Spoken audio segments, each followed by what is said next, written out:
y que no dominaban el mercado. Eso lo tengo. Listo, lo vamos a retomar desde ahí. Vamos a retomar desde ahí. Por favor, me están diciendo en el momento en que vean la presentación, por favor, me confirman. A ver. Por favor, me confirman si ya estáis viendo la presentación. ¿Sí? No, profe, nada. ¿No? Listo, listo. Espérense, aquí hacemos un pequeño cambio. Y ya en este momento ustedes me pueden confirmar. A ver, vamos a volverlo a intentar. Denme un segundo. A ver. Y ahora, por favor, me confirman. Sí, profe, ya. Listo. Bueno. Entonces ya Nicolás nos traía acotación efectivamente en el punto en que íbamos. Y decíamos, como bien dice él, que Monopolistic Competition es muy especial porque de una u otra manera tiene un principio básico del estratega. Si a alguien le gusta la estrategia empresarial, métase un mercado, esto sí, sabe para qué está hecho. Los productos no se ofrecen de manera homogénea, no son iguales. Tienden a ser similares en algunas cosas. Pero eso que dice acá de que ligeramente diferenciados es el campo de acción estratégica que tienen efectivamente los empresarios. Ahí es donde está la diferencia estratégica, como ustedes se dan cuenta. Y de una u otra manera decíamos que esto era un mercado, yo estoy repasando porque eso ya lo habíamos visto. Un repaso diría que este mercado es el típico de los celulares, o es el típico de los computadores, de los PC, donde uno ve que las diferencias son porque les dan el morral o porque los teclados alumbran o porque el cable es doble, no sé, porque los productos son diferenciados, o el servicio al cliente, o el empaque, o las garantías que traen estos productos. Eso es lo que hace un producto de tipo producto de un mercado de competition, monopolistic competition. Ese es el mercado. Y esas pequeñas diferencias que acabo de nombrarles, como el tema del empaque, como el tema de la estrategia, como el tema que tiene que ver efectivamente con la presentación que les decía yo a ustedes hasta los teclados, eso son decisiones estratégicas. Y eso al ojo del buen cubero y al ojo del buen estratega tiene que percibirse rápidamente porque ahí es donde está el mercado. Ahí es donde están esas pequeñas diferencias. Y eso es lo que habíamos dicho. Entonces quedamos en perfect competition, joven Nicolás. Sí, profe. Jóvenes, habíamos visto perfect competition desde el punto de la demanda. Ahora lo vamos a ver desde el punto de vista del empresario. Y aquí lo que podemos decir es que efectivamente es un mercado.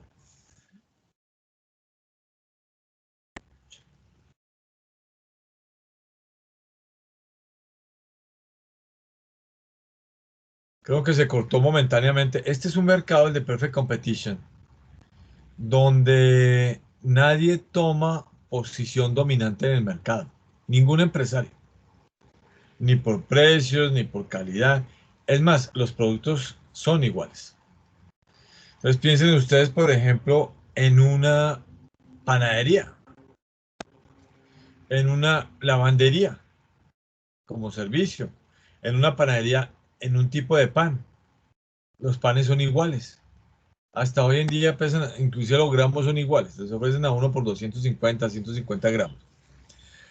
Para retomar y contextualizar la Perfect Competition, pues se desarrolla, ustedes ya lo saben, por las vías B2C, por el vía B2B, C2C y por supuesto las dinámicas de transacción de cierre de negocio se hacen por la vía mixta, física o virtual. Aquí los productos son iguales. Aquí sí son iguales. Quiere decir que los oferentes, los empresarios, los productores no influyen en el producto, no influyen en el mercado. Aquí es todos contra todos porque tienen exactamente lo mismo. Tienen que moverse muy rápidamente, pero ¿cómo funciona este mercado y dónde está el negocio ahí? ¿Qué otras características tiene una perfect competition? Quiere decir que aquí los empresarios, como no fijan, como no dominan, como no imponen precios, son tomadores de precios. Toman los precios del promedio del mercado. Entonces, cuando ustedes se meten en un mercado de estos, su plan de negocios debe tener en cuenta el precio de mercado. Se los digo porque yo sé que contablemente uno hace el cálculo. Pero un mercado de estos lo bota, lo empuja a uno a tomar precios de mercado. Por supuesto, es un mercado transparente. ¿Qué significa eso? Que hay una entrada y salida fácil al mercado. Muy fácil entrar y salir. Y por otro lado, pues claro, los clientes, que también son muchos en este tipo de mercado, no diferencian claramente el empresario por el cual se juegan. Lo que muchas veces, a veces pasa en este tipo de mercados, que eso sí puede pasar, y uno lo hace un estudio de mercado para verificarlo, es que las marcas aquí pesan. Entonces se ha comentado que a su propio le gusta mucho el deporte, me gusta mucho el ciclismo y me gusta mucho, bueno, otros deportes. Y, y siempre compro tenis Nike, no por chicanear, sino porque cuando he comprado otras marcas me tallan el talón y son muy buenas para el running, son excelentes. Pero yo sé que todos los tenis vienen siendo iguales, casi iguales. Son mercados transparentes. Ya sabemos que un mercado transparente quiere decir que uno conoce los precios, que la entrada y la salida es fácil del mercado, que sabe cuántos competidores hay, que sabe la calidad de los productos del mercado, que sabe los impuestos, que tiene la información acerca del mercado, cómo está construido, quién vende en un lado, qué vende en el otro. Entonces, aquí el negocio, ¿dónde está, jóvenes? Pues resulta que esto es lo que se llama un negocio por volumen. Si se mete a un negocio de estos, ojo, no es mal negocio, pero tienen que fijar estrategias de colocación por volumen. Aquí se gana es con tasas de ganancia muy bajitas, diferente al monopolio, fíjense, tasas de ganancia muy bajitas, pero por volumen. ¿Se acuerdan esta fórmula? Precio igual a tasa de ganancia más costo total, sabiendo que el costo total es igual a costos variables más costos fijos. Entonces, esto es igual a tasa de ganancia más costos totales. En Perfect Competition, la tasa de ganancia se dice teóricamente tiende a cero. Tiende a cero, a un valor de cero. Y los costos, pues seguramente tienden a igualarse a la tasa de ganancia. Entonces, si ustedes quieren meterse en un mercado, esto como les acabo de decir, aquí se gana es por volumen, por cantidades, por paquetes, por containers, por promociones grandes. Lo que hace Walmart, por ejemplo, lo que hace Carrefour en el mundo, para hablar de almacenes que conocemos. ¿Ese es el negocio o es la búsqueda de este tipo de empresario? Lo que busca es volumen. A él no le interesa otras cosas ahí. Bueno, vamos a ver cómo nos va con el inglés porque aquí me va a ayudar alguien. Angie, otra vez con las buenas noches. Hola, profe, buenas noches. Angie, ¿me ayudas con este tema del translate, de traducción? Claro. Listo, wow, esa es la actitud. Angie, el título. Los 4 tipos de estructura de mercado. Exacto. Estamos desde el punto de vista de la oferta del empresario, ¿no? Angie entonces está diciendo, no se le olvide que desde ese punto de vista hay 4 tipos. Angie lo acaba de decir. ¿Y cuál es el criterio para definir la diferencia entre unos y otros mercados? Los números de firmas. ¿Cuántas firmas o cuántas empresas hacen parte de un mercado? De acuerdo a eso, se divide el mercado desde cuántas firmas. De una firma Y ese de se llama, monopolio. exacto, Monopoly o monopolio, listo. ¿Y cuando son cuántas? Fews como poquitas. Exacto, few firms. Pocas firmas, ¿cierto? Pocas empresas. Sí, señor. Y ahí el mercado tiene dos opciones, ¿recuerdas? Pero principalmente el oligopolio, oligopoly, donde son pocas, en una forma más pequeña, Angie, no se te olvide que es duopolio o duopoly, y que también puede haber aquí un cartel, ¿no? Si hay cartel, seguramente que un cartel de la oferta, en su accionar, en su manera de ser, de accionar, se va a parecer o va a tender a ser un monopolio. Pero si no, van a competir entre ellos los pocos que existen. Sigamos, Angie. Como productos diferenciados. Sí, Primero son muchas firmas. Y ahí, algunas otras firmas, ¿cierto? sí, señor. Y ahí, ¿qué pasa? Que si es qué tipo de mercado. Monopolístico. Sí, Competencia monopolística. exacto. ¿Y ahí cómo son los productos? Ahora sí. ¿Tienden a ser qué? Pues, dice que son novelas o películas, Pero mira, mira lo que te estoy marcando. productos Los- di- con productos diferenciados o diferentes. Exactamente. Tienden a ser diferentes servicios o productos diferenciados. Y, y si son muchas y tiende a ser perfect competition, ¿qué pasa con los productos? Son productos idénticos. Exacto. Ahora sí vamos a los ejemplos. De Monopoly parece que nos dan en servicios, ¿no? Sí, señor. Bueno, nos dan, por ejemplo, el servicio del agua, pero también hay servicios de cable globales que tienen servicios que ustedes saben que son monopolio. Por ejemplo, fíjense lo que pasó con Winsport y el fútbol colombiano. Sí es un servicio de cable, pero son los únicos que transmiten el fútbol colombiano. De oligopolio, ¿qué ejemplos hay?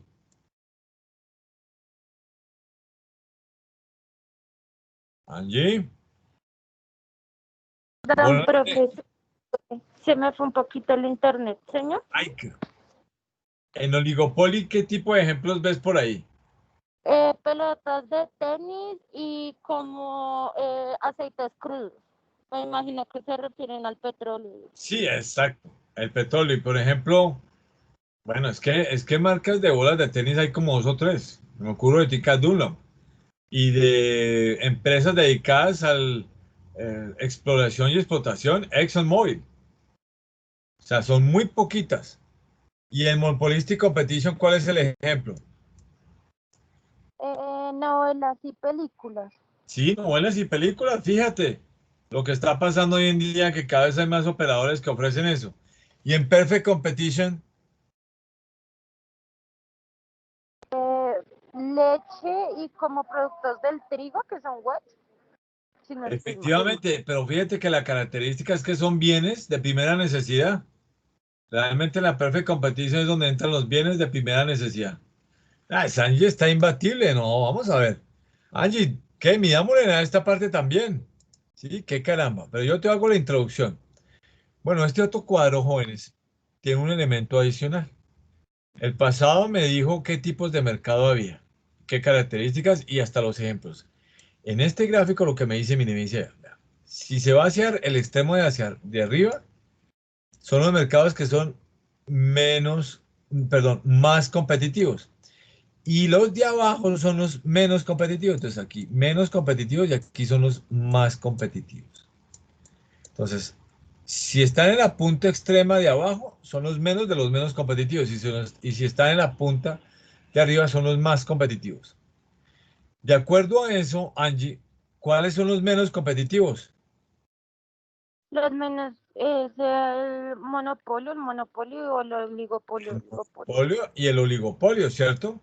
Y Sí, los señor. más competitivos en este sentido, La competencia perfecta y la competencia monopolística. exactamente. Entonces ya sabemos que de arriba para abajo, ¿cuáles son más o menos competitivos? ¿Listo? Este cuadro ya lo habíamos visto, Angie. No sé si te le quieres unir a eso. Ya lo habíamos visto, pero ahora sí lo podemos ver completo. Aquí lo que dice Angie es que efectivamente hay mercados que tienden a formarse de manera imperfecta o imperfect competition. Hay mercados que son así. Pero, ¿qué hace que un mercado sea más o menos imperfecto? ¿Qué hace que sea más o menos imperfecto? ¿Qué hace? Esto, mira. ¿Qué hace que un mercado tenga mayor grado de imperfección? Esto que te acabo de poner en un círculo. ¿Qué será eso, Angie? Mm, ahí dice como hay algunas barreras para entrar como a la Exacto. competencia perfecta. Entre más barreras haya para entrar a un mercado, más imperfecto el mercado. Y te hablan de algunas barreras inclusive. Por ejemplo, las facilidades para entrar o salir, que eso ya lo vimos. ¿Qué es licensing fee? Son, License. son como los impuestos o el dinero que uno tiene que pagar por las licencias. Exactamente. Es como el fee es el cobro, ¿no? Lo que te cobran por entrada o salida a un mercado. Bueno, equipendan los equipos que te salgan menos o más costosos hace que un mercado sea más o menos difícil. Y cuando yo hablo de expertise, ¿qué será eso, Angie? Expertise es como eh, el saber más de algo y el saberlo hacer, ¿no? Exactamente, las habilidades o competencias. Entonces habrá mercados que no todo el mundo puede entrar a ese mercado por conocimiento. Y mira, Angie, que otra vez nos sale el mismo cuadrito, pero de otra forma que vimos anteriormente. Le dice, mire, aquí está de lo menos competitivo hacia lo relativamente más competitivo.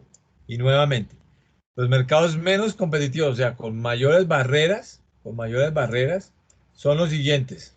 Monopsony, ¿qué es cuál? El monopolio Exacto, el monopsonio. Monopoly, es el monopolio, oligopsony, oligopolio, oligopoly, oligopolio, y lo menos imperfecto dentro de lo imperfecto es monopolistic competition. la competencia monopolística. Exacto, Andy, que fue por donde empezamos la clase. Ah, esa Angie es una gringa impresionante. Esto se le mide a lo que sea, cualquier texto. Muy bien. Angie, gracias. A ti, profe. Bueno, entonces tenía un classwork para hacer, pero es que estamos un poquito atrasados en el tema, entonces vamos a seguir y más adelante cuando avancemos y hagamos un classwork, va a haber preguntas para todo el mundo.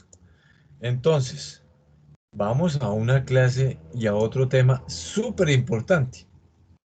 Y es ni más ni menos, jóvenes, ni más ni menos que el tema asociado, vamos a ver, aquí yo lo voy a tener, con las elasticidades.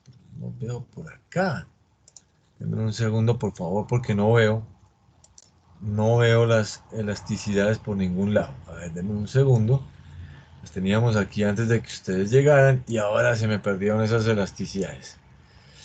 Ya las voy a buscar y empezamos ese tema, jóvenes, que es muy interesante y es conocer una herramienta más de la microeconomía que se denomina como las elasticidades. Una herramienta que ustedes no solamente nunca van a olvidar, sino que la van a utilizar. Y con ese fondo del mar y esa luna tan bonita, pues retomamos efectivamente lo que es este tema de las elasticidades. ¿Sí lo están viendo, jóvenes? Sí, profe. Bueno, gracias. ¿Qué es ese tema de las elasticidades?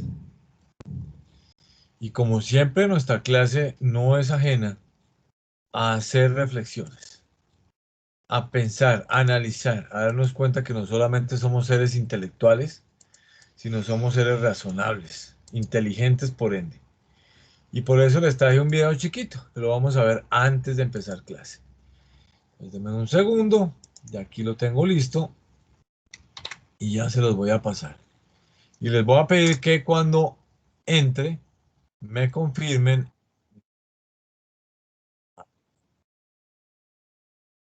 Video, es un video sumamente interesante y con una gran filosofía, que en épocas de virus, en épocas de pandemia, creo que vale la pena.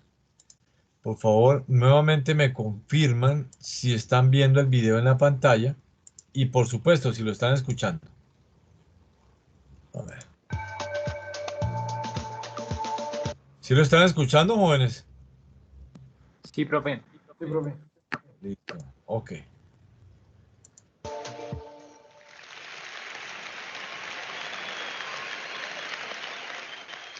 Quisiera compartir una reflexión sobre lo que puede significar una cultura colectivista en un momento como este en el que el mundo está viviendo una pandemia. Yo no soy médica, mi mamá es japonesa y además en mi trabajo de muchos años he tenido contacto con cuestiones literarias, sociológicas y antropológicas de la cultura japonesa. Y creo que ciertos comportamientos y respuestas sociales e individuales de la sociedad japonesa pueden servirnos a la hora de afrontar una crisis como esta. Vale hacernos una primera pregunta. ¿Por qué Japón pudo evitar mayor impacto del contagio si ya en enero se dio el primer caso, estando tan cerca de China, teniendo casi 130 millones de habitantes en muy reducido espacio, teniendo de las poblaciones de tercera edad mayores del mundo, siendo el segundo país con más fumadores por cantidad de habitantes? ¿Por qué en Japón la infección de este virus no ha tenido un crecimiento exponencial, sino un avance lineal y lentificado hasta ahora? Sabemos que este nuevo coronavirus es muy contagioso. En estos datos demográficos, entonces, Japón nos presenta un cóctel que permitiría una gran propagación de la enfermedad. Básicamente, muchísima gente en poco lugar y un cuarto de esa gente con más de 65. ¿Qué pasa entonces? La japonesa es una sociedad educada de tal manera que responde de forma orgánica y unida ante cualquier evento que la comprometa. Japón pasó por guerras, tifones, tsunami. Japón recibe 1.500 terremotos por año, 1.000 temblores por día. Generación tras generación ha tenido que sobrellevar catástrofes naturales o generadas por el hombre. Esto lo podemos pensar con algo que les gusta mucho a los argentinos: equipos de fútbol, como ejemplo. ¿Qué equipo de fútbol va a tener mejor performance ante un momento crítico? ¿El equipo que entrena todos los días, tiene infraestructura en el que cada uno sabe qué tiene que hacer? ¿O el equipo que nunca entrenó, que no tiene infraestructura y que tiene que salir a improvisar? Las directivas de distanciamiento social, higiene y comportamiento individual, sea en sociedad o en la casa propia, la población japonesa lo tiene establecido de hace cientos de años. No hace falta decir no abrazarse, no darse besos, porque no lo hacen. Se saluda con una reverencia. Dar distancia es un gesto de respeto. Y la mayoría de los trabajadores en lugares públicos usan guantes. No hace falta recomendar sacarse los zapatos al entrar a la casa, porque ya es costumbre. No hay que indicar no estornudar ni toser sobre otra persona, porque esto es un protocolo habitual entre los japoneses. De hecho, estudios de hace años muestran que más del 50% de japoneses usarán barbijo al sentirse resfriado, no para proteger a sí mismo, sino para proteger al otro. Aquí va el mensaje fundamental de una cultura colectivista. El bien del todo es más importante que el bien de una parte. Para ilustrar esto, me gustaría cerrar con una experiencia que hicieron dos maestros occidentales en un colegio en Japón. Seguramente conocerán el juego de las sillas. Se pone música, sillas en un círculo, una menos que la cantidad de participantes, y se van sacando de a una en cada ronda. Se hizo esta experiencia en Japón, y los chicos, en vez de empujarse para tomar una silla, quedaron todos cediendo el lugar a un compañero, porque da vergüenza ganar uno cuando otro sufre. La palabra japonesa amae expresa esta manera de ser. Se trata de tener la confianza de que el otro me va a cuidar, en resonancia con sentir que nos realizamos cuando cuidamos de otros. En el ejemplo hay niños, pero ya podemos ver cómo funciona una sociedad colectivista. Se ayuda a sí misma, porque cada individuo contribuye al bien de todos.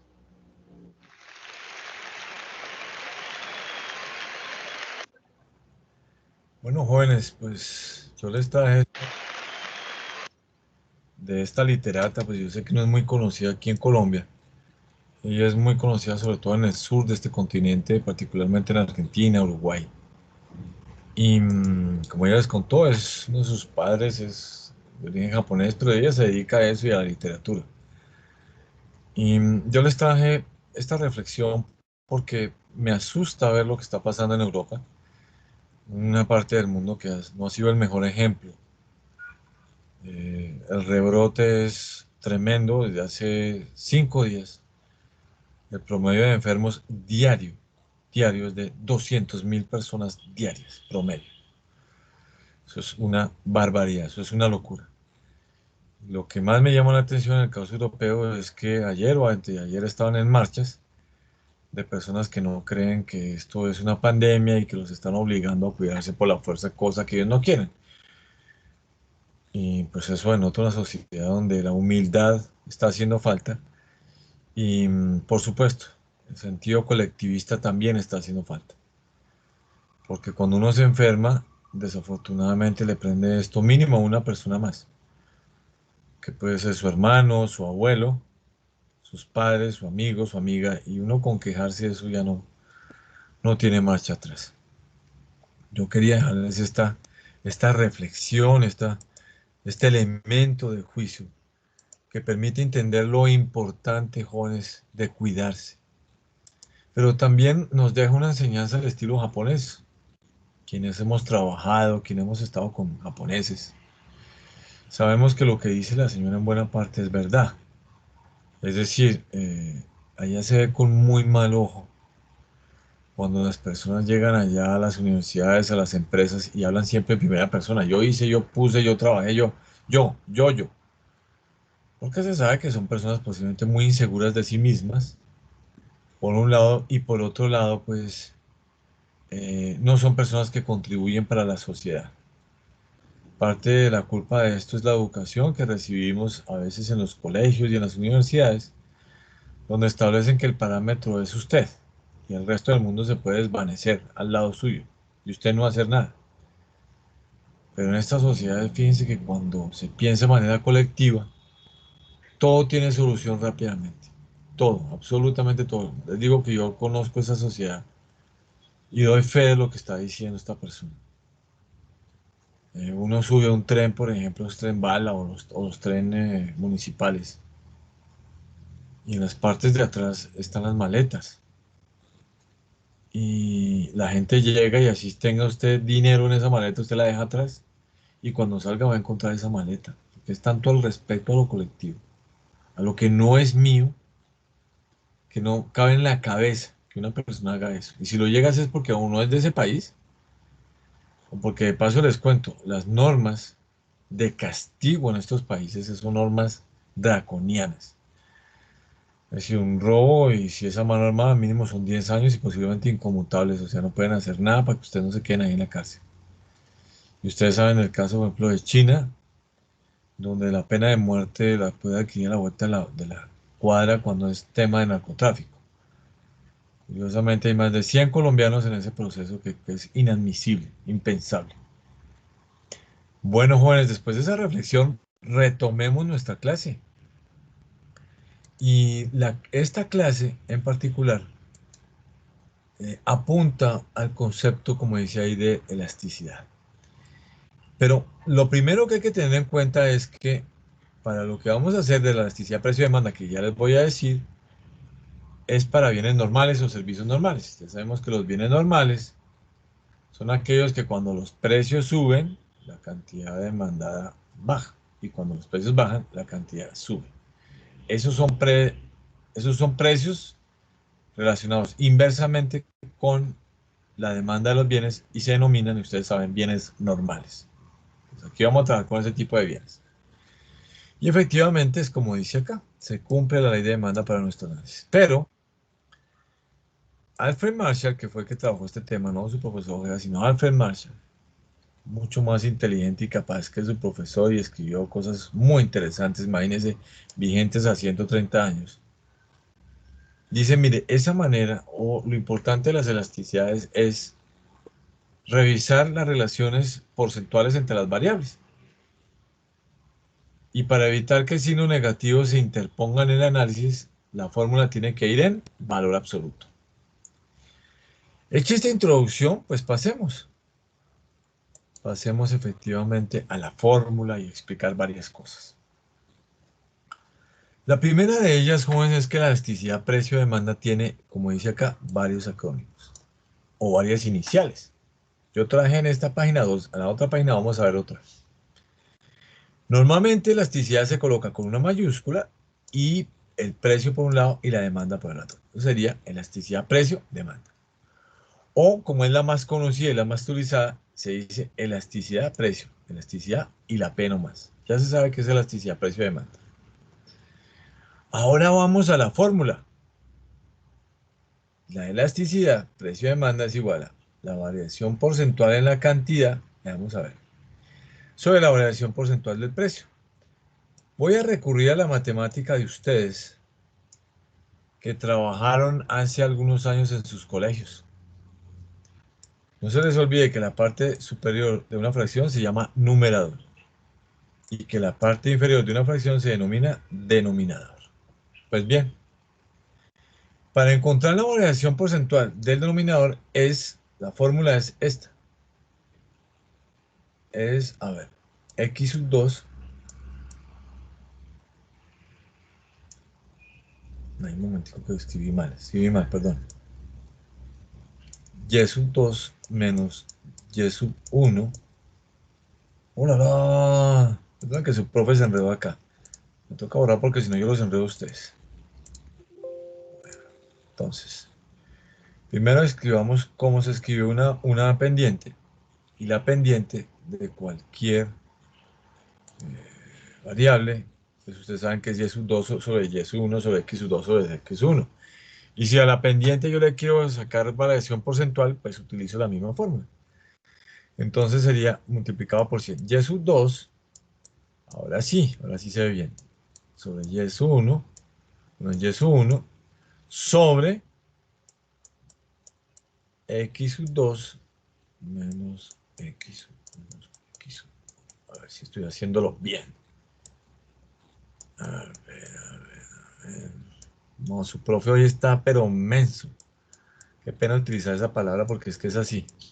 Estoy pensando al revés. Es x sub 2 es sobre x sub 1 dividido sobre, ahora sí, y sub 2 menos y sub 1 sobre y sub 1. Y eso me está diciendo a mí el valor de una pendiente hasta acá. Oh, no, sí estoy pero grave. Ay, Dios, joder, la materia gris a esta hora uno como que le está fallando. Lo que hago es enredar esta explicación. Pero ahí va otra vez. La pendiente de cualquier curva, de cualquier función, es la siguiente. Es simplemente coger la pendiente que determina el valor, donde están, en este caso las Qs, que es x sub 2 menos x sub 1, sobre y sub 2 menos y sub 1. Ahora sí, eso es una pendiente. Pero si a esa pendiente yo le quiero calcular su valor porcentual, la fórmula será esta. Entonces yo cogeré x sub 2 menos x sub 1 sobre x sub 1 multiplicado por 100. Ahora sí. Dividido y sub 2 menos y sub 1 sobre y sub 1 multiplicado por 100. Entonces, fíjense que se coge un pedacito de la pendiente se divide en el valor original y se multiplica por 100. Y en ese momento obtenemos lo que se llama los valores porcentuales. Es decir, dicho de otra manera, es delta porcentual de X o valor porcentual de X sobre delta porcentual de Y. Y eso me da la variación porcentual de Y con respecto a la variación porcentual de X. Eso es, perfecto. Eso es en matemáticas, yo lo vuelvo a repetir. Uno parte siempre de la fórmula de una pendiente, que es M. La pendiente de cualquier función es X sub 2 menos X1 sobre Y sub 2 menos Y sub 1. Perfecto. Pero si a esa pendiente yo adicionalmente quiero saber cuáles son las variaciones porcentuales entre dos puntos, simplemente yo digo X sub 2 menos X1 sobre X1 por 100 sobre Y sub 2 menos Y sub 1 sobre Y sub 1 por 100.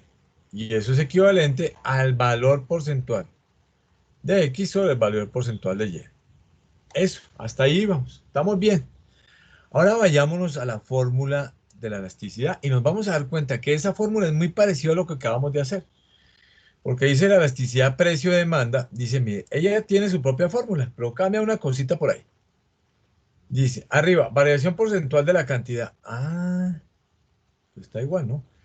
Es Q sub 2 menos Q sub 1 sobre Q sub 1 por 100. Eso es la variación porcentual de la cantidad. Sobre la variación porcentual del precio, a que es igual a P sub 2 menos P sub 1 sobre P sub 1 por 100. Lo que cambia, jóvenes, particularmente es que fíjense que viene con dos barritas a los lados. Yo lo estoy haciendo nuevamente en rojo para que se den cuenta. Eso en sus matemáticas significa valor absoluto. Y ese valor absoluto, lo que dice, no importa el signo con el que salga el resultado de la elasticidad. Lo que importa son las variaciones porcentuales. ¿Qué quiere decir eso? Seguimos con nuestra misma relación funcional. La que hemos traído desde las funciones de oferta y demanda. Que es una muy sencilla.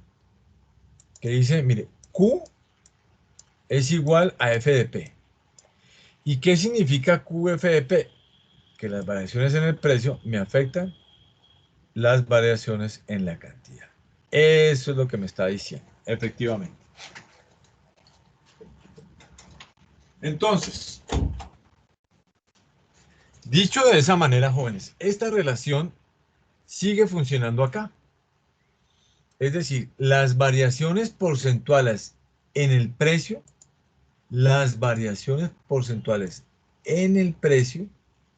afectan mis variaciones porcentuales en la cantidad. Eso es lo que me dice la fórmula matemática.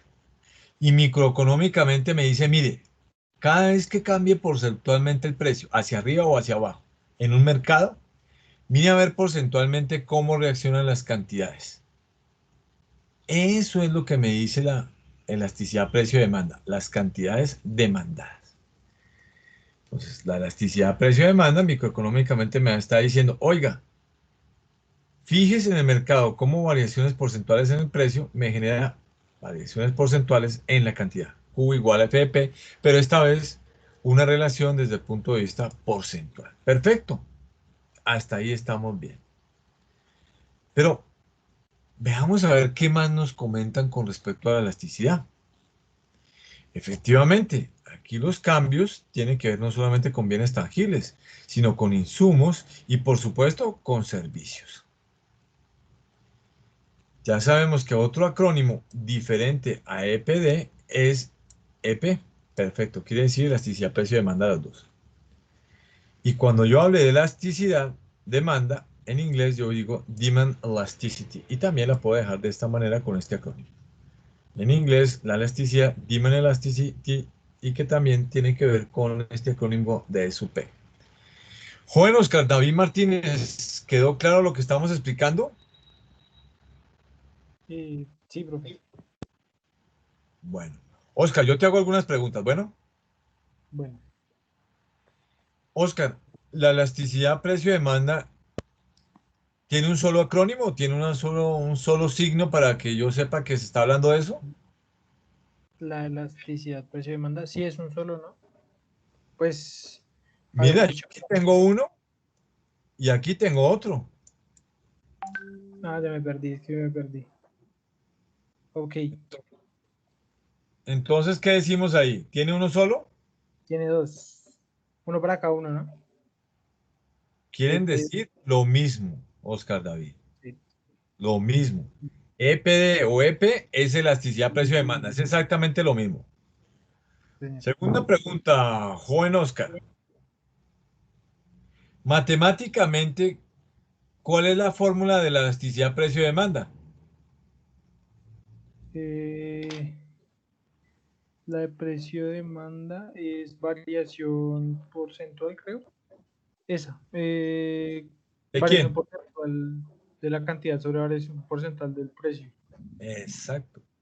Y si la pasamos a números y a nuestras variables de cantidad y precio, sería que arriba en el numerador, ¿qué va? La cantidad. Por eso, pero ¿cómo desmonto, cómo desagrego esa fórmula? ¿Q sub 2 Mm, menos qué? Q sub 2 menos Q1 sobre Q1 por 100. Multiplicado por 100, o sea, el valor porcentual de Q. Y abajo, Sí. ¿cómo sería, Oscar? Precio 2 menos precio 1 sobre P1 por 100. ¿Y eso equivale a qué? Al valor porcentual. De P, ¿cierto? O sea, que lo que me dice la elasticidad, fíjate, es el valor porcentual de Q sobre el valor porcentual de qué, Oscar. De P. Exacto.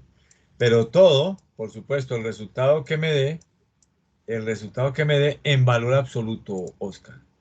¿Qué significa, Oscar? Y esa es la otra pregunta. ¿Qué significa que la fórmula esté en valor absoluto? Eh, no sé, profe. ¿Tú tuviste matemáticas? ¿Tuviste matemáticas básicas? Hace mucho tiempo, sí. ¿Qué son los valores absolutos? Pero espérate, Oscar, dejamos que alguien nos ayude. Por aquí Angie nos levantó la mano, Oscar. Angie, Vanessa, cuéntame, ¿qué sabes de los valores Que absolutos? el resultado nunca va a ser negativo, los valores absolutos siempre dan positivo. Exactamente. Y Marshall, Angie, pensando en eso, lo hizo de tal manera que lo que él decía, aquí no importa el signo, aquí lo que importa es la relación porcentual entre las variables, entre el precio y la cantidad. Bueno, Oscar, ¿quedó claro? Sí, profe, sí, señor. Oscar, la última pregunta. ¿En esta elasticidad se mantiene la relación Q igual a F de P? ¿En cuál, profe? En esta relación de la elasticidad. ¿Pero tú estabas en clase o no, Oscar? Ya me estoy Sí, poniendo profe. preocupado. Profe, es que estaba copiando también al tiempo porque a veces no copio, entonces después se me olvida. ¿Qué significa Q igual a F de P? Eh, Q decimos que es la cantidad, igual la función del precio. No, grave. Lo estoy viendo grave y vi que no está metido en la clase. Juan Andrés Felipe Mejía, buenas noches. Andrés Felipe Mejía. Bueno, Juan, si seguimos así, ya su profe se va a preocupar y le va a tocar cambiar de estrategia. Andrés Felipe. Si alguien sabe dónde está Andrés Felipe, por favor díganle que el profesor Ojea lo está buscando, que no lo veo en clase. Joven Luis Alejandro Suárez.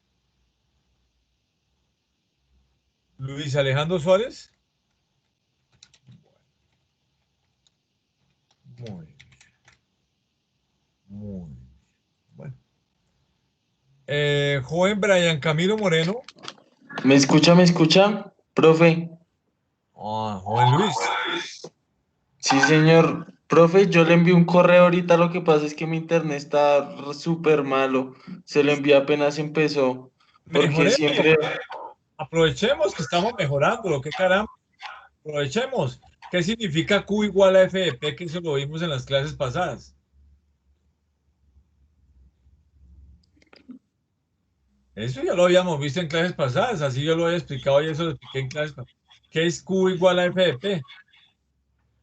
eh, que, que, que la cantidad varía por el precio. ¿Cómo así? ¿Cómo así? ¿Cómo es eso? O sea que Q varía por P. O sea que las variaciones de P que generan en Q. Pues dependiendo de las variaciones, pues pueden ser más, pueden ser menos. A ver, explícame cómo es. Eso está como enredado lo que me está diciendo. Pues que por por las variaciones del precio, ¿sí? Porque P es el precio, ¿cierto? ¿Sí? Estamos- Sí. Las cantidades, dependiendo si sube o baja, es menor o mayor la cantidad, afecta por el precio la cantidad. Perfecto. Entonces te pregunto, Luis, ¿esa relación de Q igual a F de P sigue funcionando con la elasticidad precio-demanda?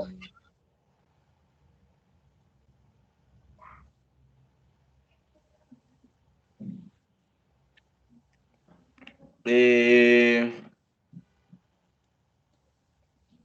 sí, profe. Es decir, ¿cuál es la fórmula de elasticidad, Luis? ¿Cuál es la fórmula que acabo de dar? Eh, Pues, profe, lo que pasa es que yo no tomo apuntes, pero lo que medio me deja ver el computador le tomo pantallazos, pero la fórmula fue la que usted explicó ahí abajo, ¿no? O sea, ¿cuál? Ah, la de X, espera, ya miro el pantallazo.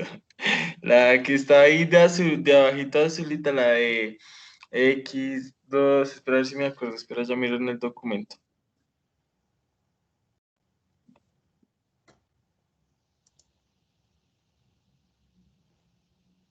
Lo estoy esperando, Luis, y le estamos esperando. Joven Nicolás Enrique Ortiz. Profe, Nicolás, ¿nos recuerdas cuál es la fórmula de la elasticidad? sí señor, es bueno, Q sub 2 menos Q sub 1 sobre Q sub 1 por 100 sobre P sub 2 menos P sub 1 sobre P sub 1 por 100. Exacto, esa es la fórmula que tiene valor absoluto. Nicolás, Q igual a F de P, ¿esa relación sigue funcionando en esta elasticidades? ¿En esa relación? Sí, profe, no, porque pues como es un valor absoluto, realmente no, o sea, como ustedes decían, no importa si es un valor negativo o positivo, de alguna u otra forma, pues, no, perdón, ya no deja de funcionar, porque pues si es un valor absoluto, pues ya no importa, ¿no? ¿Estás viendo la pantalla, Nicolás? Sí, profe. Bueno, acabo de escribir la relación que te dije. Ya tú dijiste bien la fórmula de elasticidad, ya sabemos cuál es. Perfecto. La pregunta que yo te hice, te dije, Nicolás, esta fórmula, esta relación funcional, Q igual F de P, ¿sigue funcionando aquí en la elasticidad, en la fórmula de elasticidad? Ah, ok, profe. Pues yo diría que sí, ¿no? Porque de alguna u otra forma sí se sigue afectando la cantidad por el precio. Exacto. Sino que en este caso, como lo habíamos dicho, Nicolás, se hace es porcentualmente. Es decir, aquí lo afecta, varía el precio porcentualmente y de acuerdo a esa variación porcentual, se miran las variaciones porcentuales en Q. Profe, pero digamos si es un valor absoluto, qué pena. Eh, o sea, si da un valor negativo, pues, o sea, se omitiría el negativo y se sabe que es positivo. A ver, Nicolás, digamos que este es un truco matemático que utilizó Marshall, en el cual él lo que quería llamar la atención es que nos centráramos en el tema porcentual. Es decir, cómo variaciones porcentuales del precio me afecta porcentualmente la cantidad. Eso era básicamente. Ah, ok, profe. Eso es. Pero la relación sigue siendo la misma. Q igual a FP, pero ahora en términos porcentuales. No en absoluto, sino en porcentuales. ¿Listo? Listo, profe. Vale, gracias, Nicolás. Joven Luis Alejandro Suárez, ¿le quedó claro o por mala fortuna se nos fue otra vez el internet? Bueno, si alguien sabe la suerte del joven Luis Alejandro. No, profe, todo claro. Su merced me toma como si eso fuera recocha, pero es que en serio el internet está maluco, profe. Yo cómo voy a estar molestando, Luis. Pero Imposible. igual, todo, o sea, por si tiene alguna duda o algo así, pues sin embargo, revise el correo que yo le Luis, quedó claro que saqué una duda. Q igual a F de P se sigue manifestando en la fórmula de elasticidad.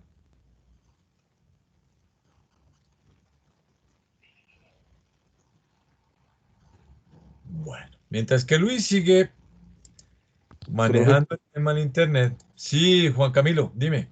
que manda a decir el joven Andrés Felipe que qué pena con usted, pero está teniendo como unos fallos. Le estuvo hablando y todo y se le cayó el internet. Y no sabe qué pasó. Listo, Juan Camilo. Profe, lo que pasa es Gracias. que hoy se han venido presentando varios problemas con el internet por los aguaceros que han caído. A mí también me está pasando. Ah, caramba. Bueno, menos mal que lo que digamos hoy queda grabado y ustedes muy juiciosos van a volverlo a escuchar. Por eso estoy hablando también despacio, porque si son problemas de comunicación, después lo pueden verificar. Retomando lo que dijimos, aunque sigue funcionando esto con las funciones de demanda alrededor de bienes normales, o sea, sube el precio y entonces baja la demanda, etcétera. La elasticidad se determina en valores absolutos, o sea, no importa el valor negativo, aquí importan son las relaciones porcentuales. Hay tres posibilidades básicas en las cuales funciona la elasticidad o genera resultados. Cuando la elasticidad es mayor que 1, la elasticidad se llama de ese bien o ese insumo relativamente elástica. En ese caso, matemáticamente la variación porcentual de Q es mayor a la variación porcentual de P. Si el dato que le da la elasticidad, esa fórmula que utilizamos, da menor que 1, o sea, por ejemplo 0.2, 0.3, 0.4, se dice que es un bien relativamente inelástico. Y en ese caso, matemáticamente, la variación porcentual de Q es menor a la variación porcentual de P. Pero este, que es un caso matemático que casi nunca sucede económicamente, es cuando la variación porcentual en Q es igual a la variación porcentual en P. Ahí se dice que la elasticidad es unitaria. Se dice que este es un caso que matemáticamente es posible, pero que rara vez sucede en la economía, porque es raro encontrar que cuando uno hace un estudio de una serie de un mercado, arriba de 1.2 y abajo de 1.2 porcentual. Eso es casi imposible. Esas variaciones idénticas son iguales. En la gráfica tenemos algo adicional, jóvenes, y des en cuenta. Hay un acrónimo nuevo. Aquí dice elasticidad precio-demanda. El subíndice es D y el precio está arriba. Cuando es un bien o un servicio relativamente elástico, la curva de demanda, fíjense que tiene que ser como paralela al eje X. Y ahí efectivamente lo que sucede es que el valor que me va a dar en la fórmula es mayor que 1, por ejemplo 3.2, 3.3, 4.1. Esta es cuando un bien, un servicio, un insumo es relativamente inelástico, o sea, el resultado de elasticidad precio-demanda es menor que 1, 0.3, 0.4. Y aquí la función de demanda casi que se recuesta con este eje, que es el eje Y. Casi que se recuesta a este eje. En estos casos hablamos de bienes suntuarios. Un bien suntuario, un servicio suntuario, es aquel bien o servicio del cual usted puede dejarlo de lado y puede vivir sin este bien o sin ese servicio. Un bien de primera necesidad es aquel bien que, como su nombre lo dice, lo necesita usted para vivir. Este es el caso de una demanda unitaria. Recuerden ustedes sus matemáticas que si ustedes pasaran aquí un cuadro, que ojalá fuera así de esta forma, y pasar una diagonal, aquí sería 45 grados, aquí sería 45 grados, y aquí también sería 45, y aquí sería 45 grados. Eso es una relación que se llama 1-1, es decir, varía 1% el precio y varía 1% la cantidad todo el tiempo. Como les dije, matemáticamente es posible, pero microeconómicamente no lo es. Miremos un caso particular. Se trata de arroz Flor Huila, una marca conocida, un bien de primera necesidad. Fíjense que el valor dio 0.85. O sea, menor que 1. Aquí lo dice, vean, menor que 1. Pues cumple con todas las condiciones de un bien relativamente inelástico. Menor que 1, valor 0.85, trata de largos. Y la curva está dibujada de tal manera que sea de esa forma. Si aquí está el precio, ustedes lo saben, y aquí está la cantidad, la curva, fíjese, tiende a ser paralela a este eje.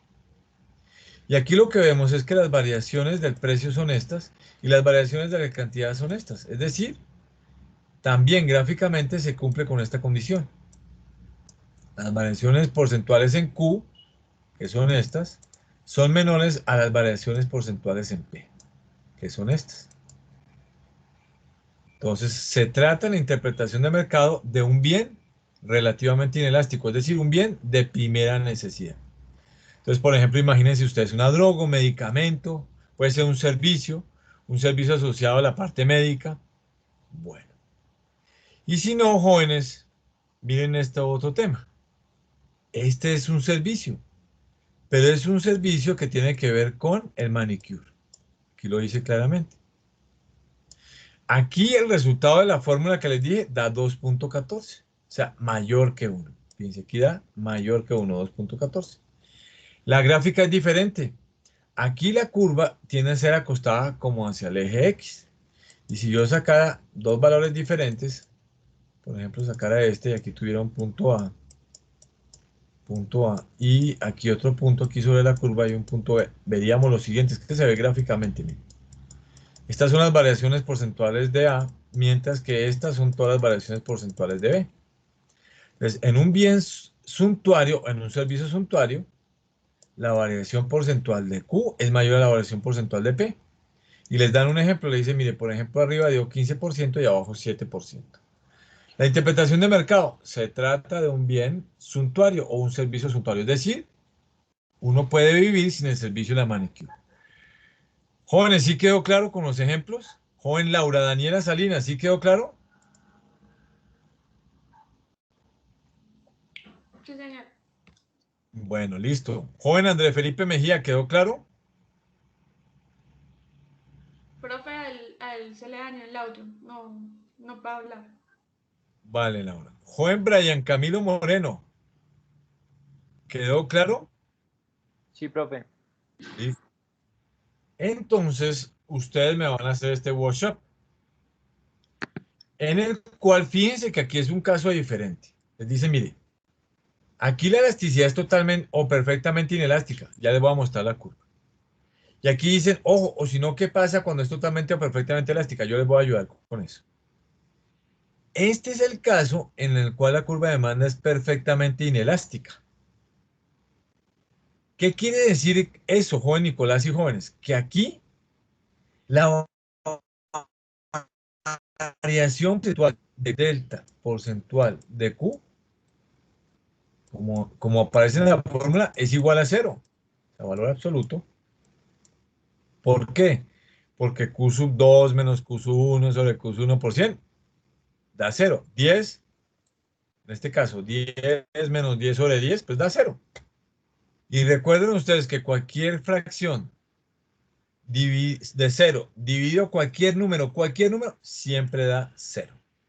Ese es un caso de perfectamente inelástica. Ese es un caso, imagínense ustedes, donde lo importante no es el precio. Miren, que el precio puede subir o puede bajar, no importa. La cantidad no varía. Es un caso, por ejemplo, de una medicina. No quiere decir que cuando ustedes me expliquen me den el mismo ejemplo. Por ejemplo, la insulina. Un tipo que sufre por el tema de azúcar, no importa que el precio baje o suba del azúcar, tiene que consumir esa cantidad diaria de insulina, si no se muere. Mientras que perfectamente elástica es un caso ya no donde el precio permanece constante, donde la cantidad permanece constante, sino el precio permanece constante. Aquí la cantidad permanece constante en perfectamente inelástica. En perfectamente elástica, el precio permanece constante. El precio permanece constante. No varía. Es decir, fíjense que es un bien o un servicio que mentalmente el consumidor dice, hombre, yo puedo consumir infinitos infinita cantidad esté bien, es lo que yo pienso, y el precio yo sé que permanece constante.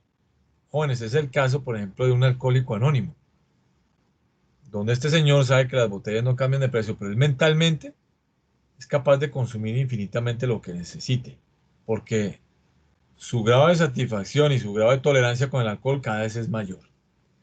En ese caso, matemáticamente es al revés. Ustedes pueden poner cualquier número acá, cualquier número de cantidad, porque aquí se ve, pero el precio no varía, que en este caso es 2, sería 2 menos 2 sobre 2, pues da 0. Cualquier número dividido 0 da infinito. Eso es lo que yo quiero que ustedes me expliquen.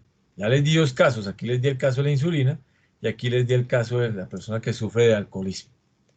Entonces yo dejo puesto aquí el workshop, ustedes lo revisan y lo van respondiendo. Y si tienen dudas, yo aquí me quedo media hora más. Profe, que tengo una duda de mi ejemplo.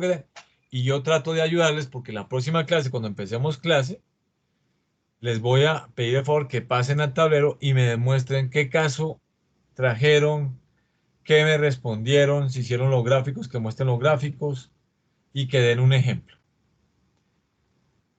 Juan Luis Alejandro Suárez, ¿quedó claro? Sí, señor profe, venga, una cosa, lo que pasa es que yo no pude, ejemplo, estar pues harto tiempo por lo que pasó, pero ¿será que yo puedo ver la clase y le pregunto por el correo? Porque quedé en ceros. O sea, pues entendí lo último más o menos. ¿Qué no entendiste, Luis Alejandro? No, profe. A ver, Me aquí queda están. más fácil decirle que entendí. Entendí desde donde hablamos hasta ahí, que más o menos se le escuchaba y se le escuchó entrecortado, y me tocó compartir los datos del celular, así no dije, no, otro cero. No, Luis, pero de esto perfectamente elástico de los que expliqué, ¿qué no entendiste? Fíjate que cuando es un caso de perfectamente inelástico, la función de demanda es paralela al eje de los precios o al eje Y. Y cuando es perfectamente elástica, es paralela al eje X o al eje de las cantidades. Uno. Dos. Matemáticamente, si es perfectamente inelástica, tiene que revisar la fórmula de elasticidad. Me da Q sub 2 menos Q sub 1 sobre Q sub 1 por 100, me da 0, porque es 10 menos 10 sobre 10 por 100 da 0. Mientras que el precio puede poner el precio que usted quiera. Cualquier número dividido 0 me da 0. Eso es un caso de perfectamente inelástica. El ejemplo que yo di efectivamente es el caso de la insulina, de una persona que no necesita consumir más o menos, independiente de que el precio suba o baja. Necesita 10 unidades de insulina para vivir diariamente si no se muere. En el caso de perfectamente elástica, el que permanece constante es el precio. Entonces, en la fórmula de la elasticidad reemplazamos. Pone cualquier cantidad, fíjese que puede cambiar, y el precio que no varía, pues tiende a ser cero. Sería 2 menos 2 sobre 2. Y cualquier fracción de un número sobre cero da infinito. El ejemplo, les di a ustedes el ejemplo del alcohólico o de la alcohólica. Es una persona que el precio del alcohol o del licor que él se toma no cambia, pero él mentalmente su consumo tiende a infinito por su nivel de tolerancia al alcohol. Eso fue lo que dijimos, joven Luis. Sí, Joven, profe. joven André Felipe, ¿ya quedó claro? André Felipe. Profe, él en el chat dijo que sí había quedado claro, pero iba a revisar la clase de nuevo porque el internet no ha estado en óptimas condiciones el día de hoy. Eso Listo, fue Angie. lo que escribe. Gracias, Angie. Gracias. Gracias. A ver, aquí. Joven Oscar David Martínez, ¿quedó claro? Sí, profe, sí, señor. Listo. Entonces, Oscar, manos a la obra, porque cuando empecemos la próxima clase, yo voy a preguntarles estos dos puntos, con ejemplos diferentes a los que yo di en clase. Ni el alcohólico ni la insulina. Aquí André Felipe Mejía te agradece fuertemente, Angie, por la ayuda.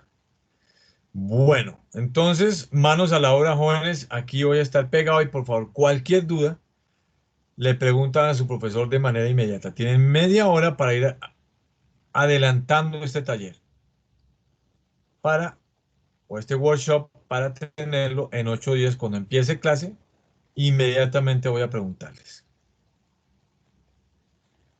Profe, qué pena molestar. ¿Será que tú me podrías mostrar nuevamente la imagen en la que explicabas lo del arroz flor huila?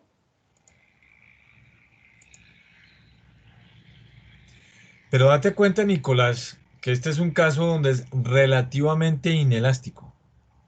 Sí, sí, sí, profe, sino que igualmente es para anotarlo después acá en el cuaderno. Ah, perfecto, ok, listo.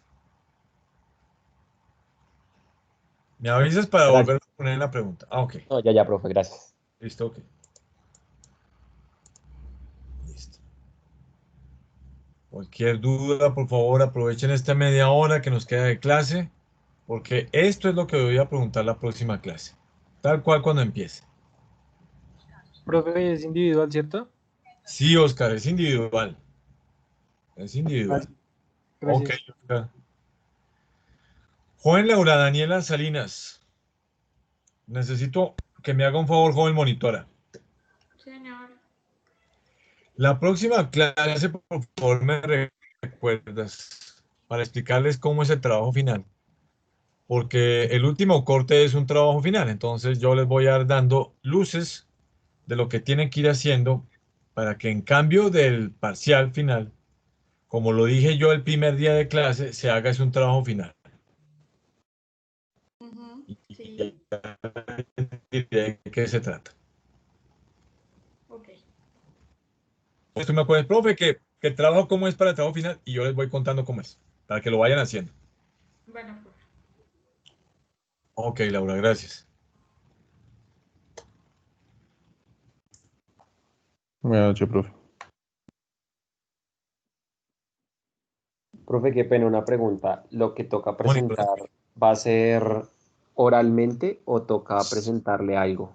No, no, oralmente, y lo que sí te voy a pedir es que me muestres la gráfica, me he hecho lo que hiciste, Norma Zapa, tú ya sabes.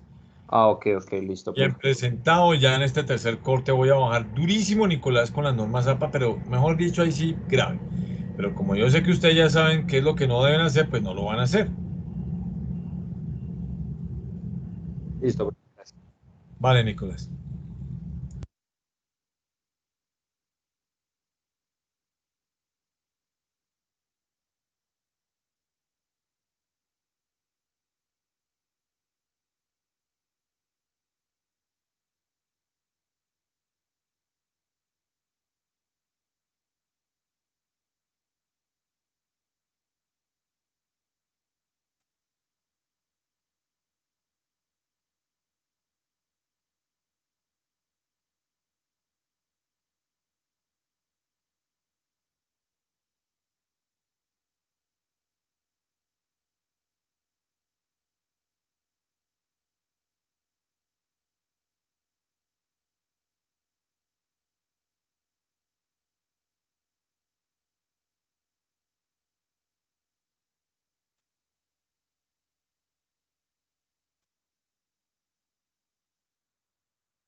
Angie, André Felipe, ¿alguna duda aún? ¿Necesitan algún soporte?